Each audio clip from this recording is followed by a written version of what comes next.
నంద్యాల జిల్లా శ్రీశైలం దేవస్థానం పరిపాలనా భవనంలో ఆలయ చైర్మన్ రెడ్డివారి చక్రపాణి రెడ్డి ఆధ్వర్యంలో 22వ ట్రస్ట్ బోర్డు సమావేశం జరిగింది. ఈ సమావేశం సుమారు 4 గంటల పాటు కొనసాగుతుంది. అనంతరం ఆలయ చైర్మన్ రెడ్డివారి చక్రపాణి రెడ్డి మాట్లాడుతూ మొత్తం 59 ప్రతిపాదనలు ప్రవేశపెట్టగా 57 ప్రతిపాదనలకు ఆమోదం తెలిపి 2 వాయిదా వేశామన్నారు. శ్రీస్వామి అమ్మవారి పాత్ర కాలసేవలో పాల్గొనే భక్తులకు వెండి శివ పార్వతులు ప్రతిమను ఇవ్వాలని నిర్ణయించారు. అలానే క్షేత్ర పరిధిలోకి పులులు రాకుండా శివరాత్రిలోపు పెండింగ్స్ ఏర్పాటు ఆమోదం తెలిపారు. క్షేత్ర పరిధిలో ప్రసార వ్యవస్థను LED విద్యుత్తుకు 20 లక్షలు కేటాయించామన్నారు. అలానే దేవస్థానంలో పనిచేసే అవుట్ సోర్సింగ్ ఉద్యోగులకు సైతం కాంట్రాక్ట్ ఉద్యోగులకు ఇచ్చే వేతనం ఇవ్వాలని ట్రస్ట్ బోర్డులో ఆమోదం తెలిపి కమిషనర్కు పంపుతున్నామని చైర్మన్ రెడ్డివారి చక్రపాణి రెడ్డి తెలిపారు.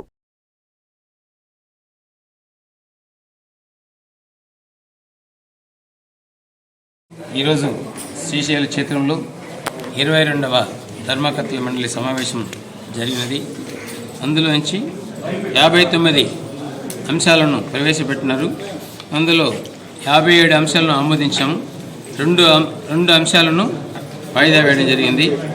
ముఖ్యంగా ఈ శ్రీశైల క్షేత్రంలో వారానికి ఒకసారి ఇంచుమించుగా ఈ పులులు సంచరిస్తున్నాయి దేవస్థానం ప్రాంతంలో.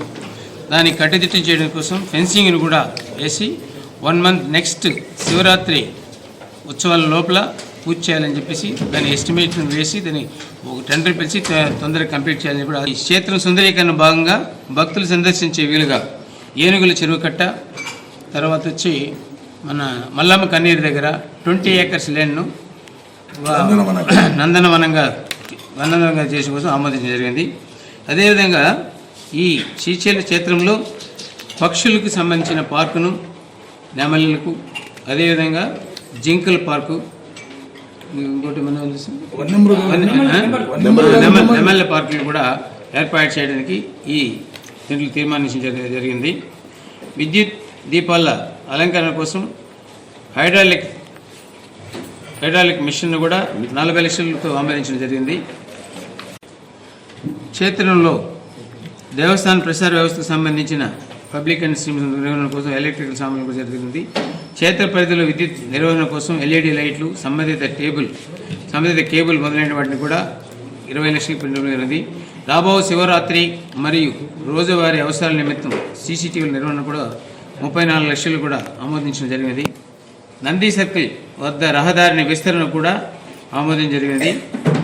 భద్రతా జిల్లా దృష్ట్యా Rudra park chain link machine కూడా ఏర్పాటు జరిగింది.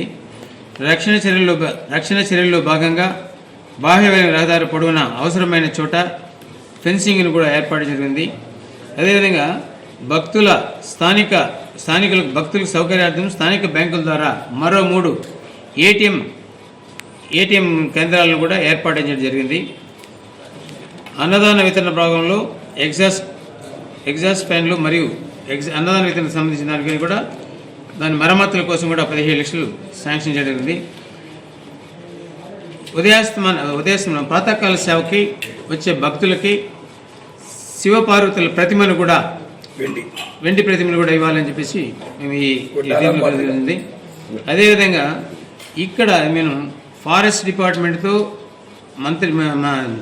ధర్మదాయ శాఖ మంత్రి వారు మరియు కొట్టిసత్యనారాయణ రామచంద్రారెడ్డి గారు పారిశ్రామిక వాళ్ళందరి సమక్షం వాళ్ళందరి సహకారంతో కూడా మనం సాధించుకున్నాము. కానీ కొన్ని మాకు ఇబ్బందులు వచ్చాయి.